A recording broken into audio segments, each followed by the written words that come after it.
Hi everyone, my name is Kaustubh Kale. I am a chartered accountant and CFA who helps my clients with all investments and all insurances.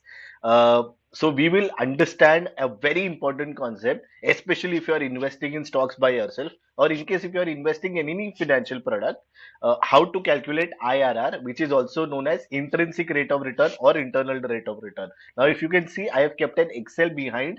The reason is I want to explain this to you with an example only, a live example. Okay, so let's understand. Okay, say for example, I started investing in 22nd of March 2021, and I started in by investing 5 lakh in stocks. Okay, now if you are investing in stocks, you would be well aware that it's not that you will just invest once or redeem once. Okay, you will keep on investing regularly whenever you have the money, and it's very fluid and convenient and flexible. So I have taken a random example here with certain numbers. In 2021 August, I again put in some amount. In January 2022, again put in some amount. In December 22, for example, I removed 50,000 because I needed money. So if you note here, what I've done is any amount that I've invested, I have shown it as negative minus. Okay, just for convenience, because the calculation should become accurate. And any amount that I've withdrawn, basically I've removed, I've kept it as positive. Okay. Now again in 2024, I invested more amounts.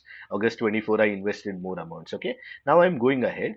Now in September 2024, I checked my cash, which is basically the idle cash lying in the ledger balance is roughly 1 lakh. Okay.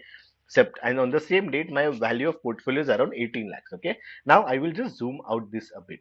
So yes, now it's right in front of us. Now what you have to understand is I had invested roughly 13 lakhs, okay, which is nothing but a summation or total of this, okay. My current value of portfolio is roughly 19 lakhs, which has 1 lakh of cash and 18 lakhs of stocks, which is basically my stocks.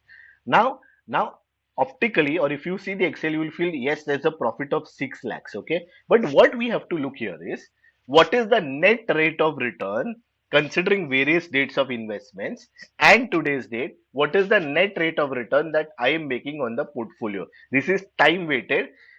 ये कौन सा rate of return होता है, इसको कहते हैं intrinsic rate of return, internal rate of return और IRR. Basically whichever nets all the inflows and outflows. Okay, that is why. Now that's what, if you see, I have kept all money invested as blue and in negative, and whatever I have removed, gained, or the current value, I kept it as green. Okay, now if you see, the rate of return comes to 18.96.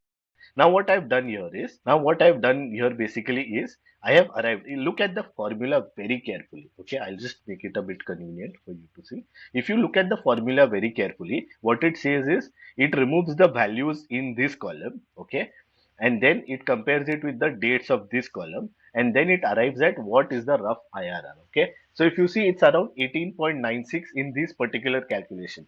Now you might think 6 lakhs profit is very good, 18%, 18, 19% IRR is also good. But what you have to compare is you have to calculate this and see for yourself what is the rate of return that you are making on your portfolio, considering that there might be various inflows and various outflows. If the rate of return that you are making, I personally believe, is about 20-25%, then it makes sense for you to invest in stocks. Else, what is the other thing that you can do? You can directly invest in mutual funds, because in mutual funds, if you see, certain schemes may have given 15, 20%, 22% also over 5-10 years, if you go for a small or mid cap scheme or anything of that sort. So the point that I'm trying to tell you is if you are making a 22, 25, 20% IRR rate of return by investing in stocks yourself, only then it makes sense, because it involves time, it involves efforts, it involves research. Basically, a lot of your resources are consumed. But if you think that no, if your rate of return that you are making is less, then you might as well invest it in mutual funds or take help of an expert in stocks. Because if you are doing stocks by yourself and not making a decent IRR rate of return, then it's better that you go for an expert who will help you do stocks, or basically a PMS maybe, or go for mutual funds only, because then it's not worth your effort. That's what I'm trying to tell you. So it's a very simple concept. Like I explained it via example, you have to put in various dates, like I have done, on which date how much have you invested or redeemed. Okay, because the date of redemption as well as investment is very important. What is the amount that you have put? All of this you will easily get from your ledger. Okay, then you have to arrive at what is the current portfolio, what is the current cash, current stocks portfolio. Okay, and then basically just compare the rate of return for all these things, the net rate of return. you will understand whether it is worth it or not. Now, this same thing can be used for any product. Say if it's an LIC scheme, if it's an insurance plus investment scheme, it's a ULIP, or it's a real estate, residential house. Okay. In residential house also, there are multiple charges that you pay, stamp duty, brokerage. You have interest cost for over 10, 15, 20 years. When you put and see whether it is making sense, you will realize whether it's making sense for you or not based on the rate of return. So when you put all of these amounts, whether it is real estate, whether it is LIC, whether it is insurance scheme, whether it is stocks, whether it is mutual funds, this formula can be used for any financial product where there are multiple inflows and outflows. It makes your life very easy. You understand the rate of return. This concept is very important. Why? Because your money has to work very hard for you. You are working hard for money. Your money also has to work hard for you. It has to beat inflation, and it has to at least give better returns than what a competing product or a comparative product can give you. So this is it, my friends. IRR, intrinsic rate of return. Do calculate yourself. And if you need any help, I am always there. Thank you so much.